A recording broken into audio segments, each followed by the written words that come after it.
छड़ी असां उम्मती मोहम्मद सल्लल्लाहु अलैहि वसल्लम जायूं असां के उन्हें नमाज जो कदर आहे सब अहकाम जिब्रील अलैहिस्सलातु वस्सलाम के दई करे मोकले पर नमाज रसूलुल्लाह सल्लल्लाहु अलैहि वसल्लम अर्श ते घुराए प्यारे पैगंबर अलैहिस्सलातु वस्सलाम के दिने अल्लाह असां तवा के मुजा मोहतरम भाई तो नबी अलैहिस्सलातु वस्सलाम जी इताअत उन जी ताबेदारी नसीब अता फरमाए अल्लाह जे रसूल सल्लल्लाहु अलैहि वसल्लम सा मोहब्बत बि ईमान जी निशानी आ अल्लाह जे रसूल जो शान बयान करण ईमान जी निशानी आ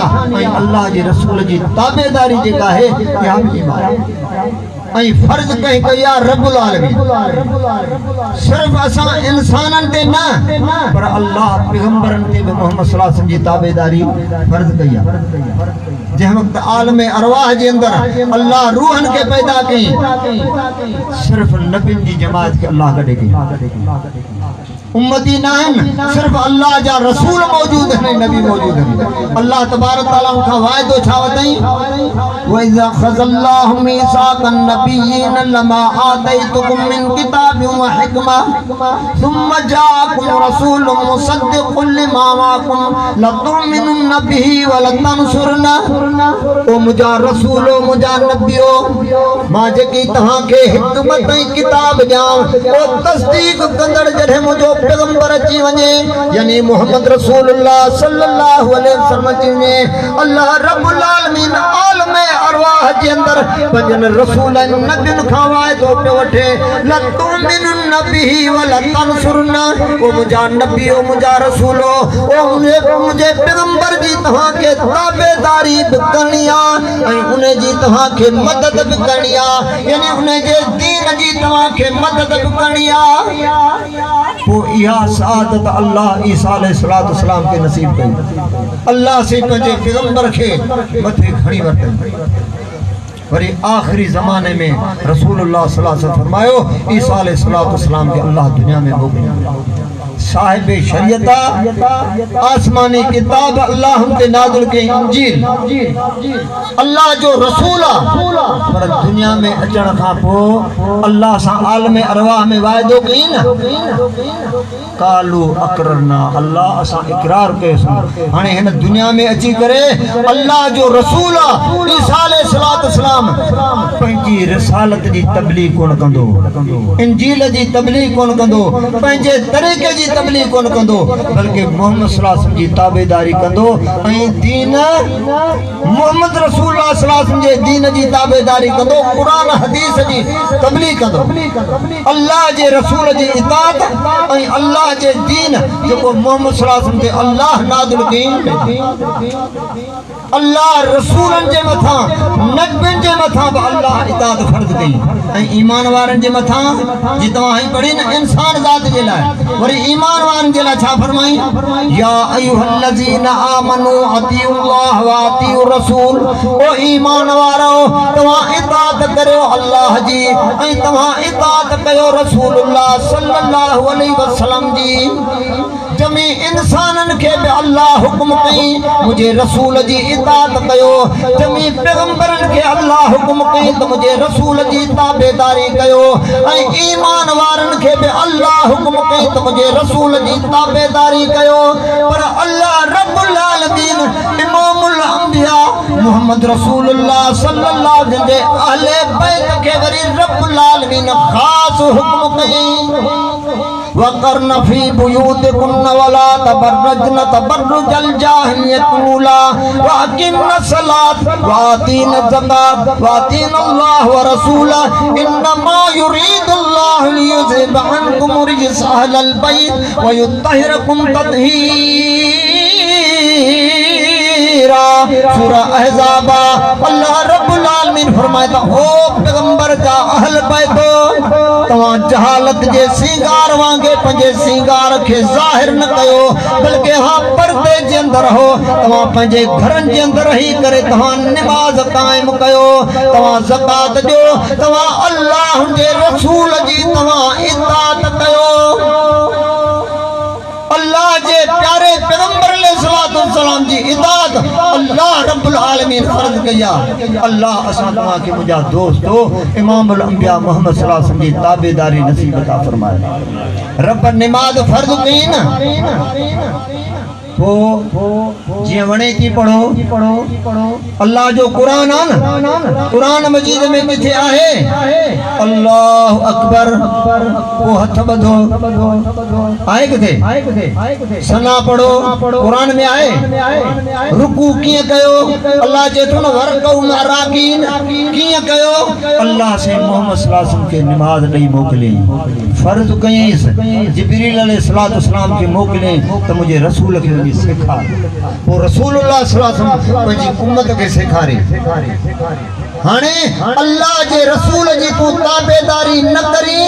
रुकू करी सजदा करी क़याम करी कुरान पढ़ी जबकि पैगंबर जी ताबेदारी ना है तो अल्लाह तो ने नमाज जी जरूरत ही कोन्हे। हर अमल है उन्हें जे मथा जे करे मोहम्मद सल्लल्लाहु अलैहि वसल्लम जी मोहर ना है त अल्लाह के ओ अमल कबूल कोने। मुझा दोस्तो ही मोहम्मद सल्लल्लाहु अलैहि वसल्लम जो शान आ अज असा तवा गौर करे दिसो। हने रब जो कुरान गवाह है तो मोहम्मद सल्लल्लाहु अलैहि वसल्लम के चई त तुंहिंजा ताबेदार केर हन। सूरह यूसुफ कुल हाज़िही सबीली अदू इल्लाह ओ मुझा मोहम्मद सल्लल्लाहु अलैहि वसल्लम को जो तहिय मुजी वाटा सिराते मुस्तकीम माह कर रब्बुल आलमीन जे तरफ आऊं सजा थो कंजे तरफ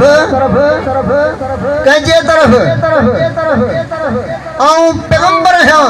पर मां रब जी बंदगी क्या थो पंहिंजी बंदगी कोन थो कराया आऊं कोन थो चवां ता मुखे पुकारियो आऊं भी पंहिंजे रब खे पुकारिया थो आऊं उन्हें अल्लाह जा सजदा ए रुकू कुर्बानी कया थो कहीं कोन कहीं। कुल इन्न सलाती व नुस्की व महयाय व ममाती लिल्लाहि रब्बिल आलमीन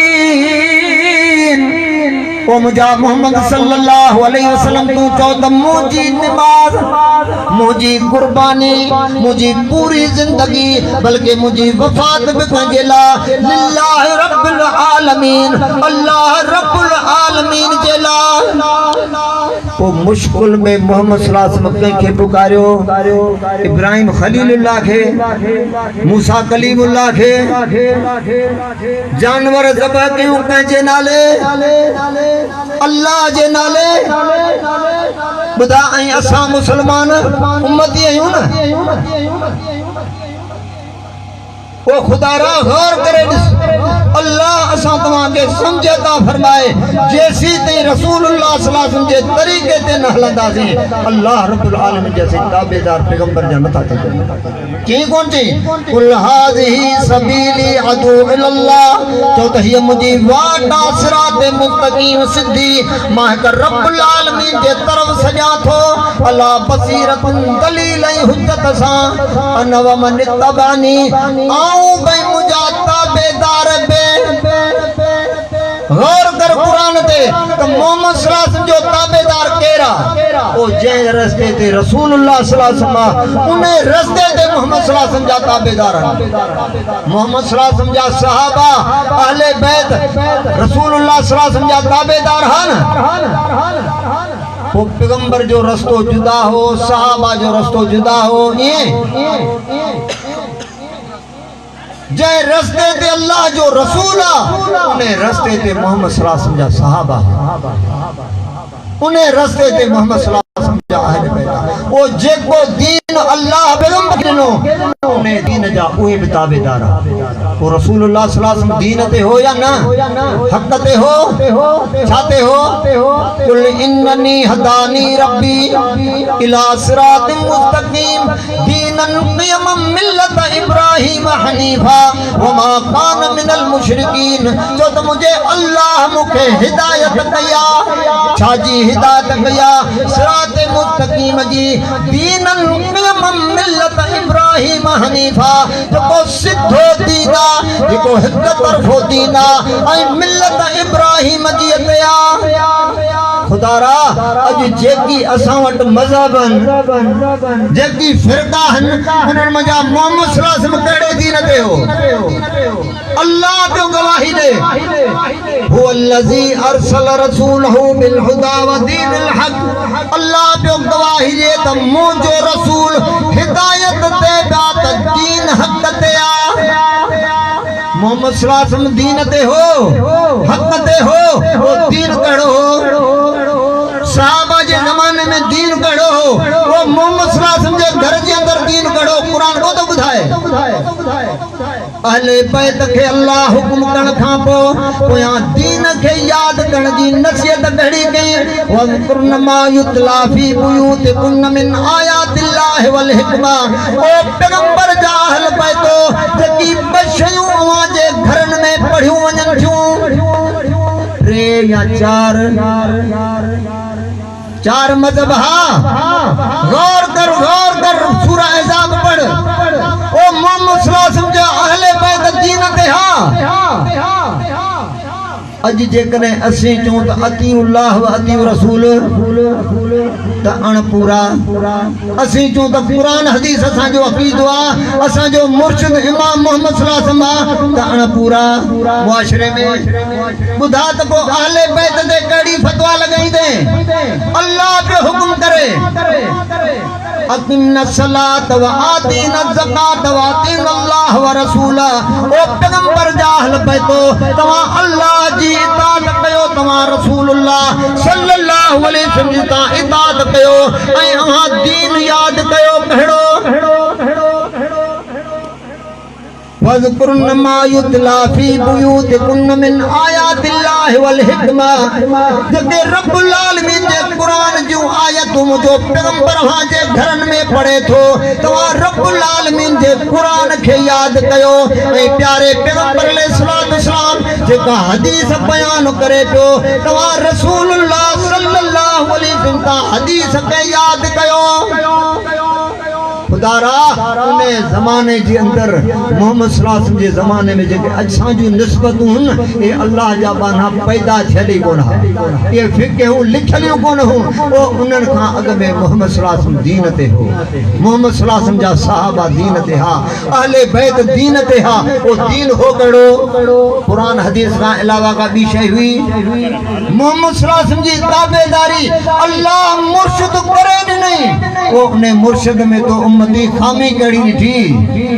तो पंजा इमाम मुंतखब कया तो के रब इमाम मुंतखब करे न तो छजो छो बुधा रसूलुल्लाह सल्लल्लाहु अलैहि वसल्लम जी इमामत सहाबा कबूल कई के निस्बत कई सहाबी तमा सिद्दीकी है नबी सल्लल्लाहु अलैहि वसल्लम जी वफात खां पो उम्मत जे अंदर जेकने वडे में वडो मकामात सिद्दीक अकबर जो पाण फरमायो मु सभनी जा एहसान लाए छडा पर मुझे सिद्दीक जो एहसान अल्लाह लाइंदो मुखां को पर कई साहबी जो इनको शान मथे आ असा सिद्दीकी आयूं ना और फरमाए मुखा बाद नबी थिया तो उमर थिया मुराद रसूला रब का गुरी वरतई अल्लाह इन बिन उमरन मा जे के तू पसंद करी उमर बिन हशाम उमर बिन खत्ताब अल्लाह ने दीन जेला तक जेला के तू कबूल कर अल्लाह उमर बिन खत्ताब रजी अल्लाह ताला नो मंतखब कई ए मोहम्मद सल्लल्लाहु अलैहि वसल्लम के दी मुराद रसूला पान फरमाए उमर जेका तू गली दे जी तू शैतान वा गली छड़े तो को रब हैसियत केतरी रखी अस सबनी साहब ने हिजरत कया पर जने उमर से हिजरत कई था तलवार हाथ में आ ढाल हाथ में आ इत्मीनान सा बैतुल्लाह जे अंदर बरकत नमाज पढ़ी मुशरिकन जा जथा खिताब जो करे अकेलो अल्लाह रोब रखियो उमर में रजी अल्लाह अन्हु में जे गाल बुधो जे की दिल चाहे त मां मुझे रोए दरवारी मुझे बेवा थे बच्चा मुझा यतीम ते तू मर तो मुकाबलो करे क्योंकि जुरियत थी अल्लाह इज्जत रखी पर पैगंबर सल्लल्लाहु अलैहि वसल्लम की वफात का को के साहबी जो तो फारूकी है उन्हें पैगंबर जो उन्हें शान सुञातो पैगंबर जे ज़माने में भी मोहब्बत मोहम्मदिया पैगंबर जी वफ़ात खां पोइ सहाबा मोहम्मदिया नबी सल्लल्लाहु अलैहि वसल्लम जे ज़माने में उन जो मुर्शिद मोहम्मद सल्लल्लाहु अलैहि वसल्लम हो पैगंबर जी वफ़ात खां पोइ मोहम्मद सल्लल्लाहु अलैहि वसल्लम जो मुर्शिद हो अॼु अहल हदीस चवनि था न असां जो इमाम केरा अल्लाह जो पैगंबर निस्बत हारिया न गुड पे वठंदे न पुछंदे तुंहिंजो इमाम केरा तुंहिंजो अक़ीदो छा आहे अहल हदीस चवंदो मुंहिंजो अक़ीदो क़ुरान ऐं हदीस आहे तुझो इमाम केरा निधन का कोन हूं असां जो मुर्शिद आहे पर असां जो मुर्शिद मुंतखब करण वारो केरा अल्लज़ी लहू मुल्कु समावाति वल अर्द ला इलाहा इल्ला हु युही व युमीत असां जे मुर्शिद के को उम्मतन मुंतखब कोन कयो सहाबा कोन कयो असां जे पैगंबर मुर्शिद मोहम्मद सल्लल्लाहु अलैहि वसल्लम के अल्लाह मुंतखब करेनो आहे पो एड़ो इमाम छडे करे जेके माण्हू असां के मुंतखब उडे निस्बतूं कयूं खुदारा गौर कजाए आऊं कलमो भरिया थो नबी सल्लल्लाहु अलैहि वसल्लम जो ला इलाहा इल्लल्लाह मुहम्मद रसूलुल्लाह पर कहीं नबी दे निस्बत कया त ईसा अलैहिस्सलातु वस्सलाम अल्लाह जो पैगंबर आ न आऊं कलमो ला इलाहा इल्लल्लाह ईसा रसूलुल्लाह कोंदो पढ़ा आऊं कलमो भरिया तो ला इलाहा इल्लल्लाह मुहम्मद रसूलुल्लाह पर निस्बत तो कया त मां ईसाई हां केडे निस्बत आ ईसा अलैहिस्सलातु वस्सलाम दे सच्ची गाल बुधाए मां ताके सुठो लगा दो दिल में न कजो ही इस्लाह थव कलमो रसूलुल्लाह सल्लल्लाहु अलैहि वसल्लम जो ऐ निस्बत अल्लाह जे पैगंबर ईसा अलैहिस्सलातु वस्सलाम दे ताके सुठो लगा दो जो कलमो भरबो निस्बत ओडिया केडे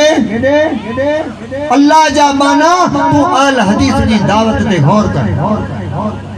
अल हदीस जी दावत वो जका मोहम्मद सल्लल्लाहु अलैहि वसल्लम जे जमाने में नबी सल्लल्लाहु अलैहि वसल्लम दावत नी कोन नी तबलीग कई कोन कई रब जो कुरान गवाह है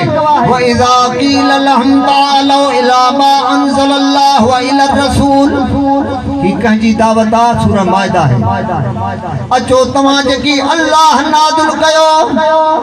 रब छा नाज़िल कई व अंज़लल्लाहु अलैकल किताब वल हिकमा व अल्लमक मालम तकुन तालम व कान फज़लुल्लाह अलैका अज़ीमा अल्लाह रब्बुल आलमीन सूरह निसा में प्यारे पैगंबर अलैहिस्सलातु वस्सलाम जिनके फरमाए ओ मुजा मोहम्मद सल्लल्लाहु अलैहि वसल्लम असा तुझे मथा बशयूं नाज़िल कयूं एक रब जो कुरान आ जो प्यारे पैगंबर अलैहिस्सलातु वस्सलाम जो फरमान आ अल्लाह ते छा फरमाए व अल्लमक मालम तकुन तालम जकी तू न जानदो है तोके अल्लाह जावायो कुरान सच्चो आ व कज़ालिका औहैना इलैका रूहम मिन अमरना मा कुंत तदरी मल किताब वल ईमान वलाकिन जअलनाहु नूरन नहदी बिही मन नशा मिन इबादिना व इन्नका लतहदी इला सिरातिन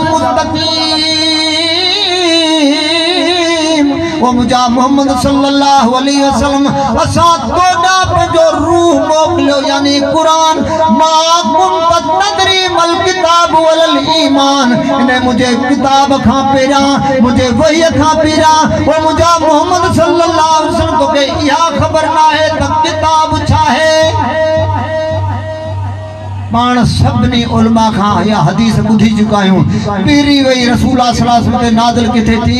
गारे हिरा में ऐं जिब्रील अलैहिस्सलातु वस्सलाम सूरत केड़ी खणी आयो इकरा पढ़ ऐं नबी सल्लल्लाहु अलैहि वसल्लम छा फरमायो त मां अनपढ़ियल आहियां मां पढ़ियल ई कोन आहियां आया न मोहम्मद सल्लल्लाहु अलैहि वसल्लम के खबर आ त जिब्रील अलैहिस्सलातु वस्सलाम पैगंबर के खबर आ त अल्लाह मुते किताब नाज़िल कयो आ पाण परेशान थिया कोन थिया जिब्रील अलैहिस्सलातु वस्सलाम भाकुर पाए करे रसूलुल्लाह सल्लल्लाहु अलैहि वसल्लम के दबायो पाण फरमाए इकरा अल्लाह सजो आया न अल्लाह छा फरमाए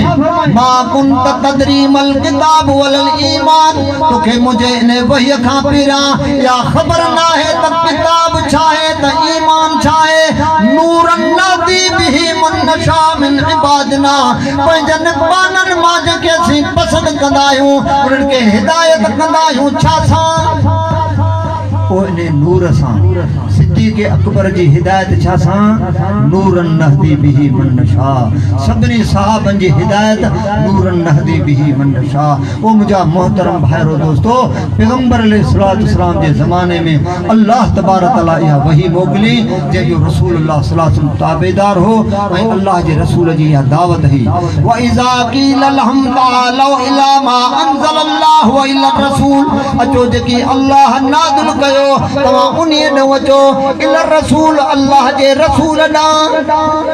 अॼु ॿुधायो त मोहम्मद सल्लल्लाहु अलैहि वसल्लम जे ज़माने में जेका दावत ही तव्हांखे कहिड़ी जमात इहा दावत थी ॾे क़ुरान हदीस जी कहिड़ी जमात आहे जेके चवां थी त असांजो रसूल मोहम्मद सल्लल्लाहु अलैहि वसल्लम जी दावत कइजी आहे व इज़ा क़ील लहुम तालौ इला मा अंज़लल्लाहु व इला रसूल। पर मोहम्मद सल्लल्लाहु अलैहि वसल्लम खे जिन न मञो जवाब छा ॾिनो या क़बूल कयूं क़ुरान हदीस खे क़बूल कोन कयूं ने मुर्शिद मोहम्मद सल्लल्लाहु अलैहि वसल्लम खे क़बूल कयूं न छा चयूं कालू हस्बुना मा वजदना अलैहि आबाना न बल्कि त ईअं ई कंदासीं जीअं असां पंहिंजा अब्बा ॾाॾा ॾिठासूं। पर रब जो क़ुरान गवाह है क़यामत जो ॾिहाड़ो थींदो मञंदा उन ॾिहाड़े तमन्ना कंदा छाजी यौम तुक़ल्लबु वुजूहुहुम फिन्नार यक़ूलून या लैतना अताना अल्लाह व अताना रसूला व क़ालू रब्बना इन्ना अताना सादतना व कुबराना व अज़ल्लूना सबीला रब्बना आतिहिम ज़िफ़ैन मिनल अज़ाब वलअनहुम लअनन कबीरा। जॾहिं अल्लाह रब्बुल आलमीन जो अज़ाब ॾिसी करे छा चवंदा काश असां इताअत करियूं अल्लाह जी ऐं इताअत कयूं रसूलुल्लाह सल्लल्लाहु अलैहि वसल्लम जी। पर इहो अफ़सोस उन ॾिहाड़े फ़ाइदेमंद कोन हूंदो फ़ाइदेमंद ही त अॼु रब जे पैगंबर जी इताअत कर अल्लाह जी इताअत ऐं फरमान बरदारी कर। अल्लाह असां तव्हांखे दीन मोहम्मद सल्लल्लाहु अलैहि वसल्लम जे ज़रिए सां ॾिनो आहे उहो रब जो क़ुरान अल्लाह जो क़ुरान गवाह है उन ॾिहाड़े अल्लाह जे साम्हूं इक़रार करे चवंदा वक़ालू रब्बना इन्ना अताना सादतना व कुबराना फज़ल्लूना सबीला। ओ अल्लाह दुनिया में असां इताअत की पंजन वॾनि पंजन सरदारनि जी फज़ल्लूना सबीला उन्हनि असां खां या सिधी वाट भुलाए छॾी। ॿुधायो अल्लाह जा बाना रब न करे जेकॾहिं असां नबी सल्लल्लाहु अलैहि वसल्लम जो तरीक़ो छॾियो पैगंबर सल्लल्लाहु अलैहि वसल्लम जी इताअत छॾीसूं त क़यामत जे ॾिहाड़े अफ़सोस जो फ़ाइदेमंद कोन थींदो।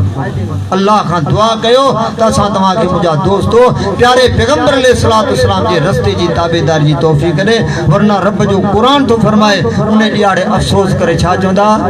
वो यौम यअज़्ज़ु ज़ालिमु अला यदई यक़ूलु या लैतनी इत्तख़ज़्तु मअ रसूल सबीला। अल्लाह तो फरमाए त ज़ालिम पंहिंजा ॿई हथ चबे चबे अफ़सोस करे छा चवंदो मा रसूल सबीला हाय अरमान मा रसूलुल्लाह सल्लल्लाहु अलैहि वसल्लम जी मां वाट ते हुजां या वैलता लैतनी लम अतख़ज़ फुलानन खलीला